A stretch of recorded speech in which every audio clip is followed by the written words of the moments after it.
Hey everyone, it's Thomas here, and I know you've been asking for an update on the Planet Tank, so I thought I'd give you one, but at the same time with the knowledge that things aren't going quite as I had planned. I'm just like you guys, and I am not completely impervious to tank maladies. Sometimes things don't go exactly the way I wanted them to, and in this case, I'm right on the line of it not really, not really going the way I expected, and some things happening that I was expecting.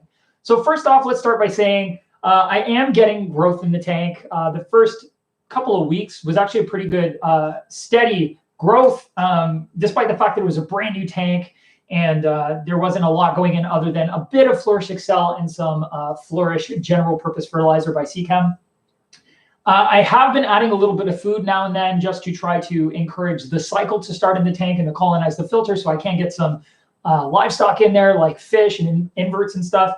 I still haven't added anything to the tank, which I think in part is why it's not doing as well as I would have hoped. There's no livestock in there providing any sort of nutrients and not providing any sort of respiration or CO2 naturally in the system, which may be why I'm having some detriment in the plant here. So first off, the plant that's not doing very well is the Styrogene repens. And it's funny because I know some of you out there were mentioning that it is a more difficult plant sometimes, and you do get some die-off now and again, or you've had it just melt on you. And I'm experiencing a little bit of that right now with this plant. So I'll show you a close-up after I'm done explaining it. But some of the leaves are just dying off completely.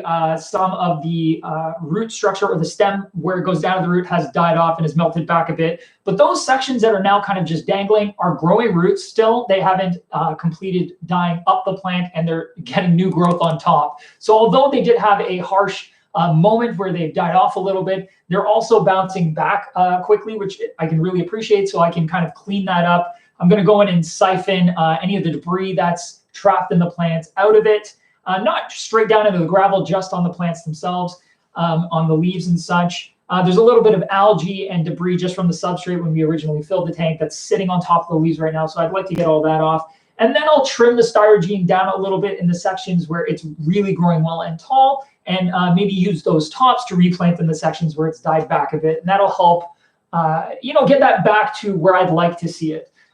As far as the cryptocorns go, they're actually doing quite well. The Wendtai is the larger ones here. They're doing very well. There's no real issues at all with the leaves. They're growing and expanding. I am getting a little bit of greening in the leaves, probably because I have the light turned down quite a bit. I'm not pounding them with a lot of light, so that's to be expected. New leaves popping up, but there is a little bit of algae, like I mentioned, on those leaves, along with some of the dust from the substrate. So I'm going to get that removed during siphoning, and that'll bring them into mid condition. The Albita Brown, which is the accent cryptocorn I was using, it's kind of like small, thin leaves. They're doing the best, I would say. They're not falling victim to really having any algae on the leaves. There's a lot of notable growth, and they're staying nice and browny red, which I can really appreciate because that's exactly what I wanted them for. So that's a plus.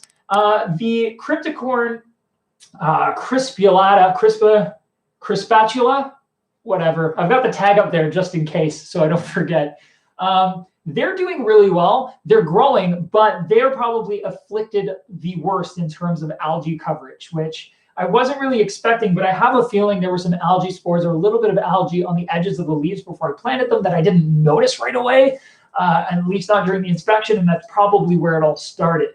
So to get that off, I'm not going to do it manually. The leaves are very, very thin, and they'd be easily broken if I tried that. So what I'm actually going to do is I'm going to test the water, make sure my cycle actually has started. I am getting a little bit of nitrate in there from the food I've been adding, and I'm going to add some livestock to help with the algae. My plans are probably to do inverts to start, maybe some Amano shrimp. They should do a really good job. Maybe some of the larger crystal shrimp or cherry shrimp type deal.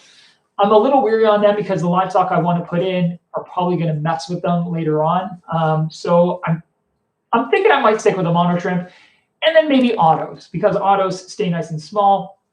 I don't like to add autos, lightly to an aquarium. I like to make sure that I'm prepared to keep up their nutrition and make sure they're getting everything they need, because they, again, like I mentioned before, they're more than just a cleanup crew. They become a part of the system. and you really got to pay attention to feeding them. So I'm going to probably add them, and that's going to help quite a bit. But yeah, I think ultimately this is more than salvageable, but it's just not where I was hoping to be at this point. But things will be looking up. So next time you see this tank, it should have all of this remedied, and you'll see the results of that. And the reason I wanted to show this to you guys is because I think it's just as important to show the trials and tribulations and potential failures while a setup is growing into itself, let's say, because that's where all the learning is. If things just go like smashing well right off the beginning, there isn't a lot of things to learn from that situation. All you've learned is what you did went right. But learning how to deal with what goes wrong is invaluable. So that's why I decided to show you guys that although, you know, all of our other videos that are really well polished and not streamed live like this one may show that things are always going perfect, in actual fact, there are some times that things don't go perfect. And that is something that I thought was extremely important to show you guys. So thank you so much for watching, and cross your fingers that this polishes up very well. And the next time you see it, it will probably have some inhabitants and be a little bit cleaner. Now, before we disappear, I'm going to grab that camera there and show you guys exactly what's going on in this system.